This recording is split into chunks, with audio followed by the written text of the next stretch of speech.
Le gouvernement va peut-être sacrifier la location meublée d'ici quelques jours. C'est ce qu'on va voir tout de suite. Si tu regardes cette vidéo, c'est que tu veux anticiper les changements fiscaux de 2026 et ne pas te faire surprendre par toutes les nouvelles mesures fiscales du budget 2026. Le problème, c'est que tu entends tout et son contraire sur le nouveau projet de loi finance de Monsieur Lecornu. Certains te disent que rien va changer, d'autres vont te dire que ça ne sert plus à rien d'investir en France. Le résultat, c'est que tu sais pas si tu dois accélérer tes projets d'investissement ou les mettre en pause. Alors aujourd'hui, je vais te présenter les deux mesures immobilières extrêmement impactantes en immobilier qui sont en ce moment même en train d'être débattues à l'Assemblée. Et comment tu vas pouvoir anticiper tout ça. Moi-même, j'analyse chaque année le nouveau projet de loi finance qui arrive avant d'investir, puisqu'à 26 ans et à moins de 3 ans, j'ai acheté 4 biens immobiliers qui me rapportent 1400 € net par mois. Donc c'est un SMIC qui tombe en automatique alors que je partais de zéro. Et c'est justement parce que je suis ces mesures fiscales en direct que j'ai pu adapter mes stratégies au cours de ces dernières années. C'est parti, on perd pas de temps. Alors on va décomposer ça sous la forme de quels sont les fameux deux sujets qui peuvent tout changer chez toi, quelles en sont les conséquences, quelle est la suite des festivités, si on peut dire ça, et enfin, quel est mon avis sur ces mesures fiscales qui peuvent radicalement tout changer dans ta vision des choses. C'est la suite de la vidéo que j'avais faite la semaine dernière, que je t'invite à aller voir, qui est toujours d'actualité, que je mets ici. Alors, en ce moment même, il y a deux sujets qui sont débattus à l'Assemblée qui sont super intéressants. Le premier, c'est la suppression des amortissements en LMNP. Déjà, qu'est-ce que c'est? Vous savez, aujourd'hui, quand on achète un LMNP, donc un logement meublé non professionnel, c'est-à-dire n'importe qui, toi, moi, en nom propre, on achète un appartement, on le meuble, on le met en location. Eh bien, aujourd'hui, il y a une niche fiscale qui existe qui s'appelle l'amortissement du bien, au régime réel. En fait, c'est une charge fictive fantôme qui n'existe pas du tout. On sait pas d'où elle sort. Et c'est un peu comme une facture, elle te permet de déduire tous tes revenus imposables pour qu'à la fin, il reste la plus faible assiette de revenus possible et que toi, tu payes des impôts que sur ce qui reste alors que tu as gagné beaucoup plus de loyer en brut. Bon, en réalité, on a quand même la raison de pourquoi elle existe cette charge. C'est parce que comme dans n'importe quelle entreprise en France, l'État considère que ce qu'on achète et avec lequel on fait du business, donc notre appartement, perd de la valeur chaque année. Tout comme une entreprise qui achète une machine, eh ben, elle a le droit de déduire la perte de la valeur de cette machine au fur et à mesure sur ses comptes. Nous, c'est pareil, on a le droit de déduire l'usure, la perte de valeur du bien immobilier dans le temps. Sauf que c'est totalement faux, l'immobilier dans le temps croît plutôt que ne décroît. Et pourtant, on a quand même une charge fictive fantôme qu'on a le droit de retirer de notre chiffre d'affaires et payer moins d'impôts derrière. Donc c'est ça l'amortissement du bien. Eh bien, en ce moment même, il y a un amendement qui est déposé par plus de 70 élus de tous les partis politiques, même de la droite. C'est très de supprimer ces amortissements pour les logements meublés non professionnels dès le 1er janvier 2026. C'est très bientôt. Alors, en ce moment, les discussions sont en cours pour les garder quand même pour les logements très performants énergétiquement.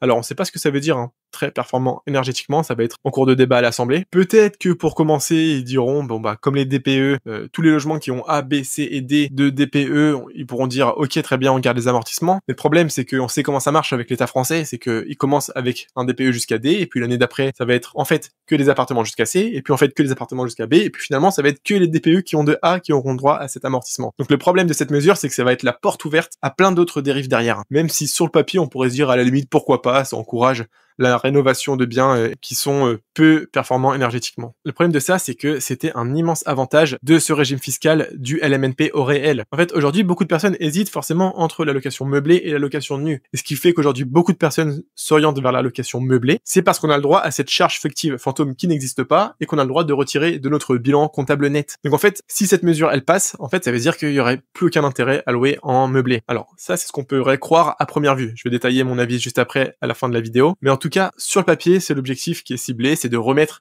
au même niveau les locations meublées et les locations nues. Et donc, finalement, il n'y aurait pas forcément d'intérêt fiscal, en tout cas, de passer par un logement meublé. Ça, c'est le premier amendement en discussion en ce moment même. La deuxième mesure qui peut être très impactante pour ton investissement immobilier à venir, c'est pour les locations nues cette fois-ci, c'est de relever l'abattement du microfoncier de 30% à 50%. Aujourd'hui, d'ailleurs aussi bien en meublé qu'en nu, il y a un régime fiscal qui s'appelle le micro quelque chose, micro-bic, microfoncier. En fait, c'est on part de tes revenus à l'année brut, donc imagine que tu as gagné 10 000 €, on fait un abattement de 30, de 50%, ça dépend si c'est du nu ou du meublé, et ensuite sur ce qu'il reste, c'est là où tu payes des impôts. Aujourd'hui, pour la location nue, c'est 30%, c'est-à-dire qu'on prend ton chiffre d'affaires brut, on le diminue de 30%, et c'est là-dessus que tu payes des impôts. Donc cette fois-ci, c'est une mesure fiscale qui est en faveur des locations nues, puisqu'ils veulent passer l'abattement de 30% à 50%. Donc ça veut dire que la base imposable restante va être beaucoup plus faible ensuite. Ça, ce serait pour les revenus inférieurs à 15 000 € par an. Et en fait, on comprend que l'objectif, c'est de rééquilibrer la fiscalité entre le meublé et le nu, jugé trop favorable au meublé. En fait, pourquoi ils font ça? Aujourd'hui, les logements meublés, en plus de rapporter plus d'argent, c'est une très bonne niche fiscale. On l'a vu, il y a ce fameux amortissement fictif du bien qui est une charge fantôme qui n'existe pas, qu'on a le droit de réduire. Et donc en ce moment, tout le monde fait du meublé. Sauf que le problème des meublés, c'est quoi? Que c'est plus cher pour le marché. Les gens en veulent moins, enfin du moins les familles, les gens qui s'installent pour du long terme ne veulent pas du meublé, ils veulent choisir eux-mêmes leurs meubles, etc. Et donc en plus de ça, payer moins cher. Sauf que du coup, ces commissions parlementaires estiment qu'il y a trop de meublé comparé au nu, alors qu'il y a une forte demande pour les locations nues. Et donc ils veulent retirer un avantage du meublé, celui de gauche, et rajouter un avantage fiscal à droite pour les locations nues. C'est vraiment ça l'objectif de ces deux mesures qui sont discutées en ce moment même, c'est de rééquilibrer les dés finalement. Alors quelles seraient les conséquences potentielles de ces deux mesures qui sont très impactantes si elles sont votées? Déjà pour la première mesure là, la fin de l'amortissement en LMNP au régime réel, ça fait que le régime réel ne sera plus attractif puisque seulement les charges classiques restantes resteraient déductibles, ce qui reste quand même en réalité très bien. Je rappelle que pour un primo-investisseur qui investit dans l'immobilier, au début il a les frais de notaire, les travaux, l'ameublement, bref il a plein de charges à payer et donc ça reste quand même plutôt intéressant, du moins c'est ce que j'ai fait moi pour tous mes biens et c'est ce que font mes élèves également, c'est que pour un primo-investisseur immobilier, on a quand même intérêt à être au régime fiscal du réel au début pour retirer toutes les factures qu'on paye quand on se lance dans cette activité. Donc effectivement, il resterait que les charges classiques, ce qui est déjà très bien. Les conséquences seraient qu'il y aurait une hausse brutale de l'imposition, c'est sûr, puisqu'on paiera d'un coup plus d'impôts, et une disparition du cash flow positif et de la rentabilité. Alors ça, c'est ce qu'on pourrait croire à première vue. C'est ce que disent tous les médias qui ne s'y connaissent pas, qui ont jamais fait d'immobilier. Moi, je vais vous dire mon avis à la fin de cette vidéo en tant qu'expert immobilier, et c'est pas aussi alarmant que ce qu'on pourrait croire. Alors bien évidemment, une autre conséquence, ce serait que le logement nu devienne un peu plus intéressant, pourquoi pas. Et une autre conséquence, du coup, ce serait un effet domino sur le marché locatif. Celle-là, j'y crois un peu plus, parce que oui, c'est vrai qu'à force de mettre des bâtons dans les roues des investisseurs immobiliers en France, plus personne ne voudra investir en immobilier. Et donc, il y a un risque de désinvestissement massif. Et donc, à terme, le risque, c'est qu'il y ait moins d'offres locatives et que la finalité, ce soit encore plus de tensions locatives dans certaines villes. Et ça, je veux bien le croire, parce que acheter un taudis, faire des travaux dessus pour améliorer le DPE, le mettre en location, c'est une vraie belle aventure financière, mais aussi sociale. On rénove un logement en France et on met quelqu'un dedans. Ça reste quand même quelque chose d'important. Et le fait de décourager tous ces investisseurs, moi, je pense que oui, à terme, il y aura de moins en moins de logements disponibles sur le marché parce que ce sera que des taudis que personne ne voudra reprendre. C'est pas un hasard aujourd'hui si en Ile-de-France, il y a un immense pourcentage de logements qui ne sont pas occupés. C'est pas parce que les propriétaires ne veulent pas gagner d'argent, c'est parce qu'il y a trop d'emmerdes comparé aux bénéfices. En tout cas, ça c'est quand t'as un patrimoine de plusieurs millions d'euros. Quand t'es un primo-investisseur, je continue à maintenir que ça reste très intéressant d'investir en immobilier pour préparer ta retraite et avoir un cash flow positif net qui tombe tous les mois sur ton compte en banque sans rien faire. Alors ça, en tout cas, c'est les grosses mesures qui sont en ce moment même en train d'être débattues à l'Assemblée. Quelles pourraient être les suites logique de ces débats? Alors bon, déjà, effectivement, les débats sont toujours en discussion et le vote final est prévu pour le 4 novembre 2025 et sans recours au 49.3, donc ça va pas être repoussé encore. Il y a une grosse hypothèse qui commence à circuler un peu dans les milieux de l'investissement immobilier, ce serait la création d'un statut unique du bailleur privé avec toujours un amortissement, alors à voir la méthode de calcul qui serait appliquée, mais cette fois-ci pour tous les types de location et pas uniquement un amortissement élevé pour le meublé, là ce serait un peu moindre, mais pour tous les types de location. Ça, il y a des chances qu'on arrive à cette finalité, en tout cas restez bien connectés.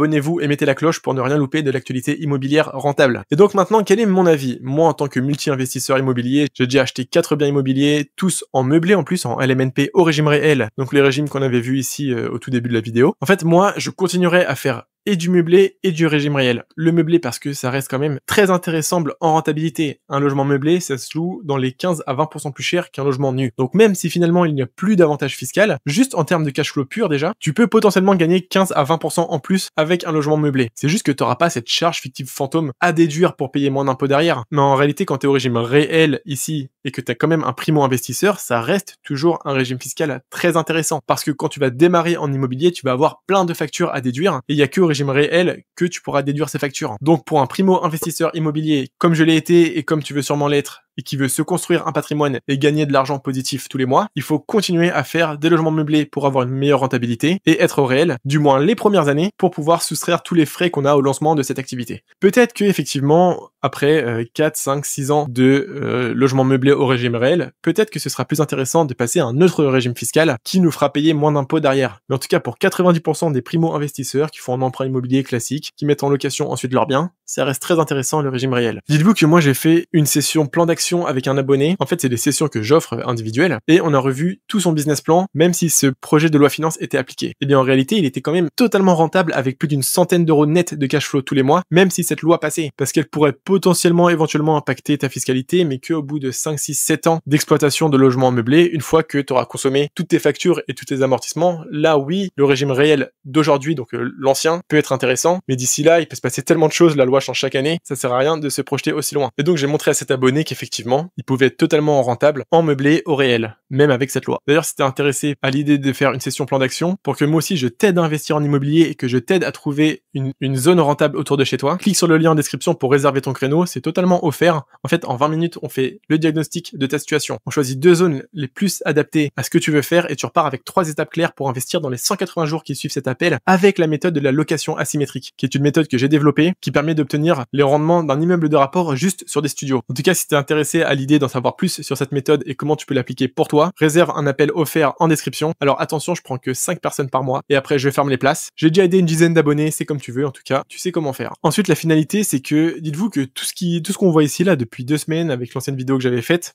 c'est pour combler le futur déficit des retraites. En fait, on est arrivé à un point où les cinquantenaires politiciens qui travaillent ne veulent pas repousser l'âge du départ à la retraite parce que eux, ils veulent partir à leur retraite. Et c'est nous, les jeunes générations, qui allons trinquer pour eux et qui allons voir en direct sous nos yeux le système des retraites s'effondrer. Parce que c'est mathématique. Il n'y a pas d'être pour ou d'être contre le fait de repousser l'âge à la retraite. C'est un tableau Excel. Il y a plus d'argent qui sort que d'argent qui rentre. Et pourtant, personne ne veut prendre des mesures pour boucher l'argent qui sort. Ce qui fait que toi, si t'as mon âge, si t'as la trentaine, la quarantaine, que tu veux investir en immobilier, malheureusement, c'est la seule manière possible qui existe aujourd'hui pour que tu puisses toucher une retraite plus tard. Parce que les pseudo-politiciens au pouvoir font que si t'es jeune aujourd'hui, tu n'auras pas de retraite plus tard. Donc l'immobilier, c'est la seule méthode rapide, efficace et rentable pour à la fois gagner de l'argent tous les mois pendant 20-25 ans, la durée de ton emprunt, et que en plus à la fin, t'es l'équivalent d'une retraite qui tombe tout le temps pour te protéger. Et donc avec la bonne méthode, ce que je vous ai dit, notamment avec la location asymétrique, on peut quand même être encore largement rentable aujourd'hui, même en location longue durée, même sur des studios, même en régime réel et même avec des lois comme ça qui passeraient. Et aussi pourquoi il faut quand même continuer à investir dans l'immobilier. C'est que dites-vous que des débats comme ça fait 50 ans que chaque année